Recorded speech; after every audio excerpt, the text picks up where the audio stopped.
चलो दोस्तों, तो हम लोग अर्थक्वेक पढ़ते हैं, ठीक है दोस्तों। तो अर्थक्वेक में क्या होता है दोस्तों कि जब हम पृथ्वी की आंतरिक संरचना को देखते हैं तो हम सबसे ऊपर देखते हैं लिथोस्फीयर को, ठीक है, जो सॉलिड रूप में होता है।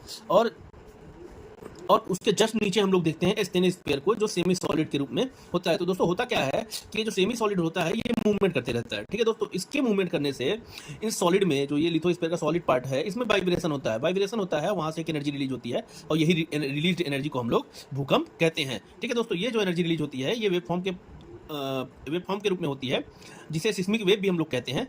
तो इसी को हम लोग भूकंप कहते हैं। अब देखिए दोस्तों, सिस्मिक वेव या ये जो वेव होता है ये दो टाइप का होगा दोस्तों। एक तो बॉडी वेव होगा, ठीक है, और दूसरा होगा सरफेस वेव। दो टाइप का होगा। अब बॉडी वेव का भी क्लासिफिकेशन करते हैं हम लोग। तो बॉडी वेव को भी दो पार्ट में हम लोग लेते हैं, एक तो प्राइमरी वेव, एक सेकेंडरी वेव। समझ गए दोस्तों। सिस्मिक वेव होगा जो कि भूकंप के दौरान निकलता है। सिस्मिक वेव को दो पार्ट में बांटे, body wave, surface wave. Body wave को दो पार्ट में, प्राइमरी वेव, सेकेंडरी वेव, ठीक है। सरफेस वेव को लव वेव भी कहते हैं। अब देखिए दोस्तों, अब क्या होता है बॉडी वेव में कि जिस पॉइंट से, यानी कि जब वाइब्रेशन हुआ तो जिस पॉइंट से ये सिस्मिक वेव निकली या वेव निकली उसको तो हम लोग बोल दिए हाइपोसेंटर फोकस, ठीक है दोस्तों। उसको हाइपोसेंटर फोकस बोल दिए।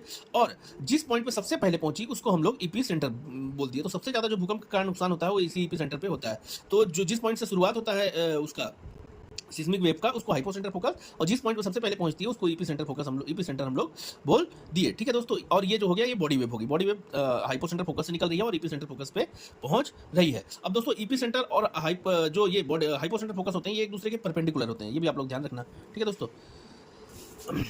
अब हम लोग बॉडी वेव को देख लेते हैं। ये दो टाइप की होती हैं, प्राइमरी एंड सेकेंडरी। अब इनमें थोड़ा डिफरेंस भी पूछ सकता है दोस्तों। तो आपसे प्राइमरी पूछेगा तो बताना कि प्राइमरी वेव फास्ट होती है, यानी कि ये सबसे पहले एपिसेंटर पे पहुंचेंगी। सेकेंडरी वेव स्लो होंगी, ठीक है दोस्तों।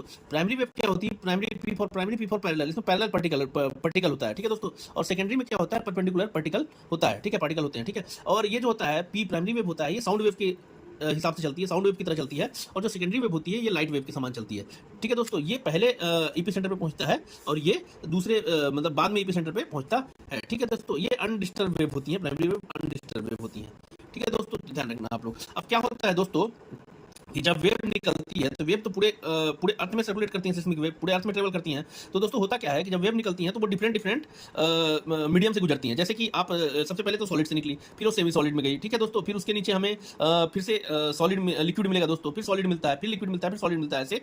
तो क्या होता है दोस्तों कि इसी कारण ये डिफरेंट मीडियम से वेव गुजरती हैं। अब क्या होता है, एस वेव जो होता है, प्राइमरी वेव जो होता है दोस्तों वो आउटर कोर से गुजरता है, ठीक है दोस्तों। और एस वेव जो होता है आउटर कोर से नहीं गुजरता। जैसा कि मैंने पहले ही बताया है कि आउटर कोर जो होगा उसमें लिक्विड रहता है, लिक्विड और सॉलिड दोनों रहता है, ठीक है दोस्तों। आउटर कोर में लिक्विड और इनर कोर में सॉलिड होता है।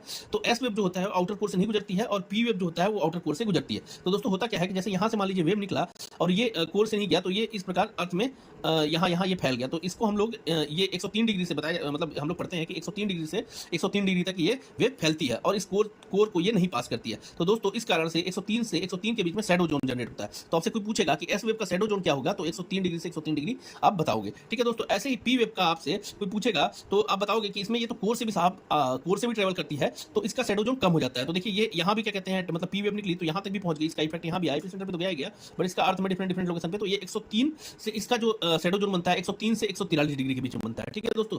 तो ये क्या कहते हैं, ये वाला शैडो जोन होगा, ये शैडो जोन होगा। तो देख सकते हो कि इसमें तो बहुत बड़ा शैडो जोन बन रहा था और इसमें छोटा शैडो जोन बन रहा है। तो जो होता है पी वेव में शैडो जोन कम बनता है और एस वेव में शैडो जोन ज्यादा बनता है, ठीक है दोस्तों। और ये क्या होता है, ये जो वेव निकलती है अपना पाथ को भी डिविएट करती है, पाथ को भी चेंज करती है। तो ये कैसे पाथ को चेंज करती है, तो ये तीन मीडियम से गुजरती है, लिक्विड, सॉलिड, गैस। तो सॉलिड में जो होता है साउंड वेव का स्पीड सबसे ज्यादा होता है, लिक्विड में फिर गैस में होता है, ठीक है दोस्तों। तो क्या होता है दोस्तों कि ये डिफरेंट मीडियम से गुजरती है तो ये अपना पाथ भी चेंज करती हैं। जो वेव होती है अपना पाथ भी चेंज करती हैं, ये रिफ्लेक्शन के कारण अपना पाथ को चेंज करती हैं। तो बताया जाता है दोस्तों कि पी वेव से ही सुनामी आती है। तो आपसे कोई पूछेगा कि सुनामी किस वेव से आती है तो बताओगे पी वेव से आती है, ठीक है दोस्तों। अब हम लोग सेकेंडरी वेव को देखते हैं।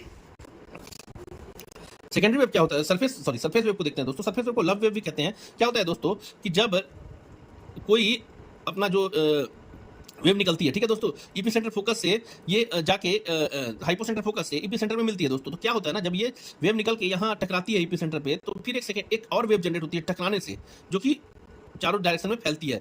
तो इससे क्या होता है कि एक सेकेंडरी वेव जनरेट होती है जो कि प्राइमरी वेव से भी ज़्यादा डिस्ट्रक्टिव होती है, जिसका खतरा प्राइमरी वेव से ज़्यादा होता है, ज़्यादा नुकसान करती है। ठीक है दोस्तों, और इससे क्या होता है ना, प्राइमरी वेव से ये जो सेकंड सरफेस वेव होती है, ये जो बॉडी वेव से सरफेस वेव होगी, ये क्या होता है ना दोस्तों कि इसका स्पीड कम होगा, बट ये बॉडी वेव से ज़्यादा खतरनाक होती है, ज़्यादा डिस्ट्रक्टिव होती है। तो ये कैसे जनरेट हो रही है कि बॉडी वेव जब ईपी हाइपो सेंटर फोकस से निकल के ईपी सेंटर पे जा रहा है, फिर उसके बाद वहाँ से जब वो उसका सेकंड वेव जनरेट होती है, टकराव